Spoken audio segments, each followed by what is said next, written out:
अपुत्रत्वं वरं नृणां कुपुत्रात् कुलपांसनात् त्यजेदेकं कुलस्यार्थे नीतिरेषा सनातनी।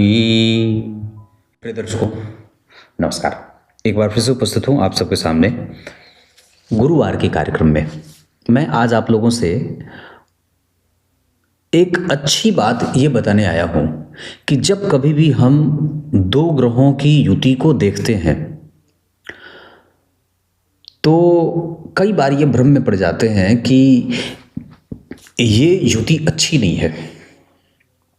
जैसे सूर्य और शनि एक साथ बैठ गए, चंद्रमा या शनि एक साथ बैठ गए, शनि या राहु एक साथ बैठ गए, मंगल और शनि एक साथ बैठ गए, या लग्न में ही लग्न का मान 10 अंश का है और जो नज़दीक बैठा ग्रह है वो 20 अंश का बैठ गया, 25 अंश का बैठ गया। विचार करिए, जैसे मैंने जो श्लोक पढ़ा है वो अंतिम में उसका अर्थ बताऊंगा। सूत्र, अगर लग्न का मान लीजिए 20 अंश का है, मतलब लग्न 20 अंश का बना है, और अगर उसी लग्न में ही एक पापग्रह राहु हैं जो बैठे हैं 3 अंश के, या एक पापग्रह दूसरे हैं जो शनि है वो बैठे हैं 4 अंश के। ये बात है कि भाई लग्न में शनि और बैठ गए, या लग्न में शनि राहु बैठ गए, जिसमें लग्न में राहु जो है वो 30 अंश के बैठे हैं और शनि जो है वो 4 अंश के बैठे हैं, या शनि 14 अंश के बैठे हैं, राहु 30 अंश के बैठे हैं, या इसको हटा देते हैं, मंगल को रख लेते हैं कि लग्न में मंगल भी बैठे हैं, मंगल जो है वो क्या बोलते हैं कि 25 अंश के बैठे हैं।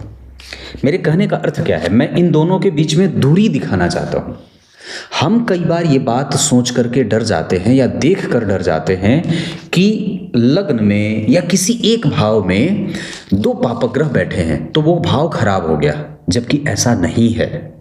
आचार्यवर लिखते हैं कि जब कभी भी 2 ग्रह पापक होकर के बैठे हों तो उनके बीच की जो दूरी होगी ना वो कभी 6 अंशों के अंदर होगी, तब उस पापक ग्रह के बैठने का परिणाम जातक को नुकसान देता है। अन्यथा वो स्वतंत्र होते हैं एक दूसरे से, बहुत ज्यादा नुकसान उनका नहीं होता, सामान्यतया नुकसान होता है। अब एक बात है, जैसे मान लीजिए अगर किसी जातक की कुंडली में लग्न का मान 10 अंश का बन गया, सूर्य यहां पे बन गए जन्म कुंडली में 8 अंश के, और यहीं पे शनि बैठ गए जन्म कुंडली में 10 अंश के। अब ये जो दूरी है तीनों स्थिति की, लग्न का मान 10, सूर्य 8 अंश के, शनि 10 अंश के, ये काफी नजदीक आ गए। और जब इनके नजदीक आने की स्थिति होगी तो कई बार यहां शनि भी अपना प्रभाव कमजोर करेंगे अस्त होने के कारण, और सूर्य भी नुकसानदायक हो जाएंगे, क्योंकि ये तब लग्न को भी दबाने की कोशिश करेंगे। जब वो जगेंगे ना पूरब दिशा में, तो कई बार वो लग्न से जब क्रूर ग्रह या पापक ग्रह का संबंध बड़ा नजदीक का हो जाता है तो ये कष्ट देने वाला हो जाता है। और ये कष्ट किसी भी तरीके का हो सकता है, माता से कष्ट हो जाए, पिता से कष्ट हो जाए, रिश्तेदारियों से हो जाए, भाइयों से हो जाए, किसी से भी हो सकता है। दूसरा, मान लीजिए जैसे हम लोग कई बार ऐसा भी कहते हैं कि भाई लग्न को पापकर्त्री लग गया। मैंने पापकर्त्री पे कार्यक्रम बनाए हैं जिसमें ये बात कही थी कि पापकर्त्री के लिए अगले वाले ग्रह, जैसे मान लीजिए लग्न की अगर हम बात करते हैं तो शनि का वक्री होना आवश्यक होगा, और 12वें भाव में मंगल या राहु बैठना आवश्यक होगा, तब जाकर के लग्न को पापकर्त्री लगेगा। अगर उस भाव के अगले घर में जो बैठा ग्रह पापक है अगर वो वक्री नहीं है ना तो पापकर्त्री नहीं लगेगा। ये तो एक सिद्धांत है। दूसरा, मान लीजिए एक बड़ा अद्भुत सिद्धांत है जो आप लोगों को बड़ा अजीब और अच्छा लगेगा। मान लीजिए किसी जातक की कुंडली के लग्न में कोई ग्रह नहीं बैठा, लग्न 20 अंश का बना है, लग्न बन गया 20 अंश का। उस लग्न के ठीक पीछे यानी कि 12वें भाव में शनि और राहु बैठ गए, शनि और राहु बैठ गए, जिसमें शनि बैठ गए 19 अंश के और राहु बैठ गए 17 अंश के। यानी कि ये दोनों शनि और राहु, या मंगल ही लिख लीजिए, मंगल बैठ गए 14 अंश के। तो मंगल और राहु और लग्न का मान 20 अंश, ये दोनों काफी निकट आ गए। 14 अंश से मंगल का दूरी लग्न तक, और 19 अंश से लग्न की दूरी मात्र 1 अंश की।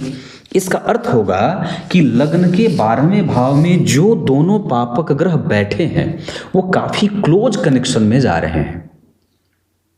विचार करना होगा। किसी भी भाव पे आप ये बात स्पष्ट कर सकते हैं। मान लीजिए जन्म कुंडली के, हम इसी की बात कर लें, दूसरा उदाहरण दूंगा तो कंफ्यूज हो जाएंगे कि लग्न से 12वें भाव में जो पापक ग्रह बैठे हैं वो काफी निकट युति में हो रहे हैं, नजदीक संबंध बना रहे हैं।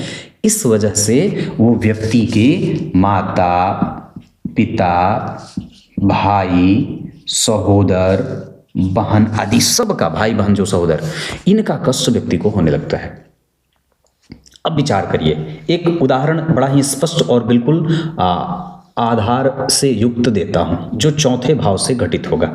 उदाहरण है, मान लीजिए किसी जातक की कुंडली में यहाँ सूर्य बैठे हैं और बैठे हैं 15 अंश पे, ठीक है, और यहीं पे मंगल भी बैठ गए, जो बैठ गए 13 अंश पे। अलग बात है ये अस्त हो जाएंगे, मेरी चर्चा उस विषय पे नहीं है।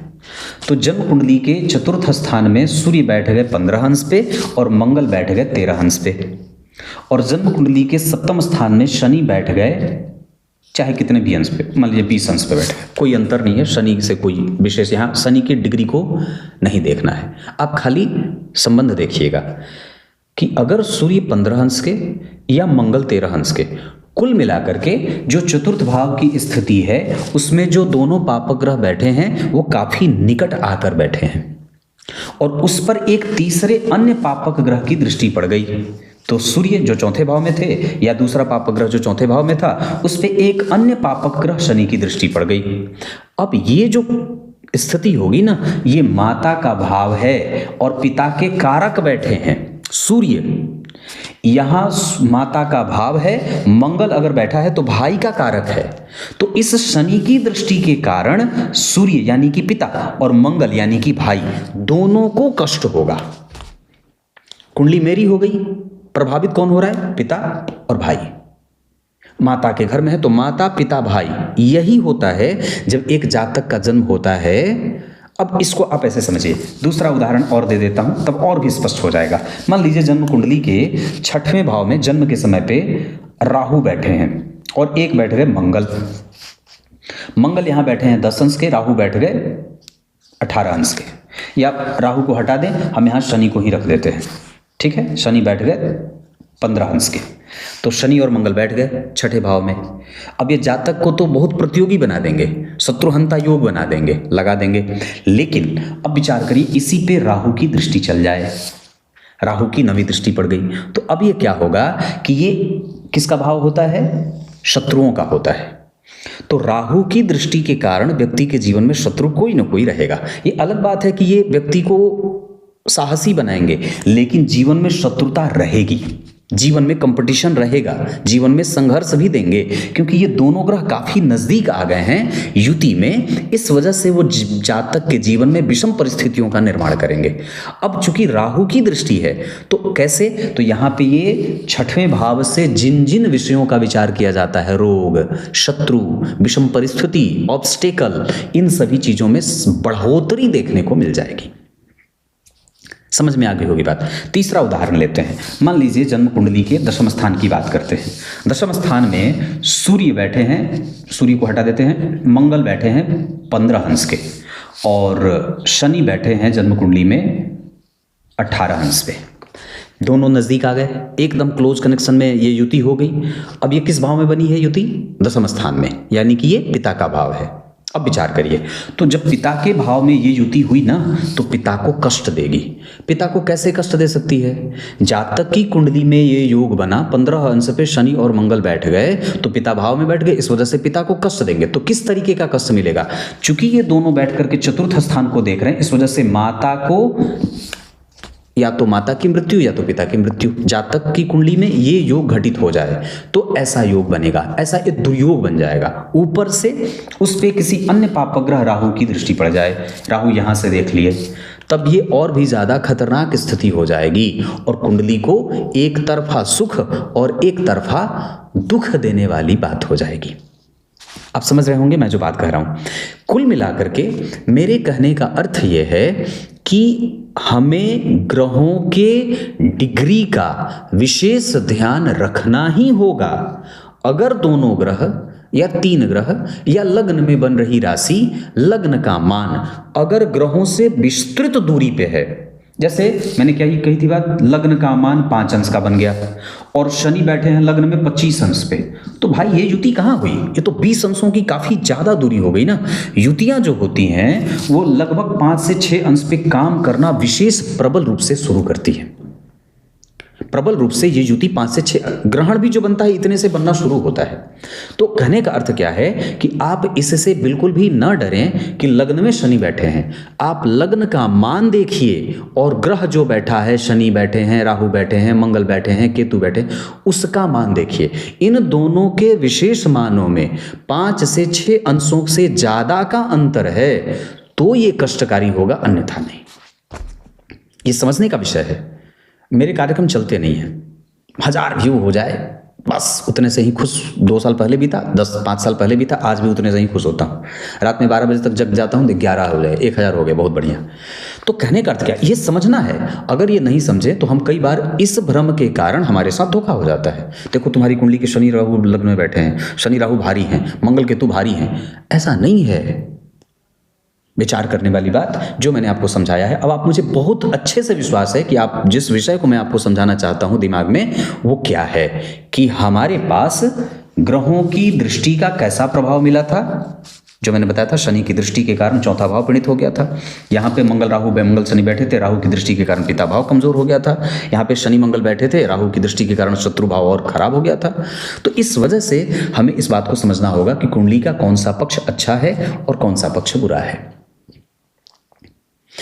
अब जो कार्यक्रम के आरंभ में मैंने जो श्लोक पढ़ा था उसका अर्थ है, काम्पिल्य नगर में एक बड़े अच्छे ब्राह्मण थे, उनका नाम था सोम, क्या नाम था उनका, यज्ञदत्त। यज्ञदत्त नाम के ब्राह्मण थे जो बड़े ही विधिवेता थे, न्याय के जानकार थे, वेद पुराणों के मर्मज्ञ विद्वान थे। उनका जो लड़का था वो महान दुष्ट हो गया, घर का सामान सारा उठा उठा करके जुआरियों को, सटारियों को देता रहा।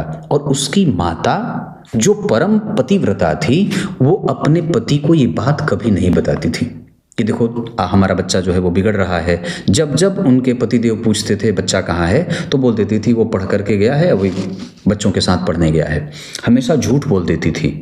एक दिन क्या हुआ कि उस लड़के के पिता अर्थात जो यज्ञदत्त थे, उन्होंने अपनी पत्नी को एक अंगूठी दी थी। उस बच्चे ने क्या किया था, यज्ञदत्त के बालक जो दुष्ट जो बालक था, उसने वो अंगूठी जुआरी को दे दिया।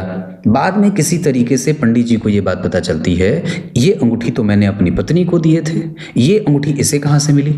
उसके बाद उन्होंने उस जुआरी पर जबरदस्ती पूछा कि तुम्हें ये अंगूठी कहाँ से मिली, तो वो कहते हैं कि मुझे आपके बेटे ने ही दिया था। फिर ये बात सारी बात पंडित जी को पता चल जाती है कि देखो हमारा बच्चा तो बिगड़ गया है। और उसकी माता मुझे नित्य यही बताती रही कि नहीं वो पढ़ने गया है, नहीं वो खेल रहा है, नहीं वो वेद पाठ कर रहा है, नहीं वो ये कर रहा है, नहीं वो ये कर रहा है। मतलब उनकी कमजोरी बच्चे की माता ने नहीं बताई। बच्चा दिन प्रतिदिन बिगड़ता गया। इससे ये भी बात समझ में आती है कि अगर माता को अपने बच्चे का कोई भी बुरा प्रभाव उसे उसके ऊपर पड़ता दिखाई दे रहा है तो तत्काल अपने पिता से बताना चाहिए। जबकि उन्होंने क्या किया, पिता से नहीं बताया, जिसका अर्थ हुआ कि बच्चा दिन प्रतिदिन बुरी संगति में जाता गया और महान दुष्टता को प्राप्त करता गया। तब तक के लिए बहुत बहुत नमस्कार।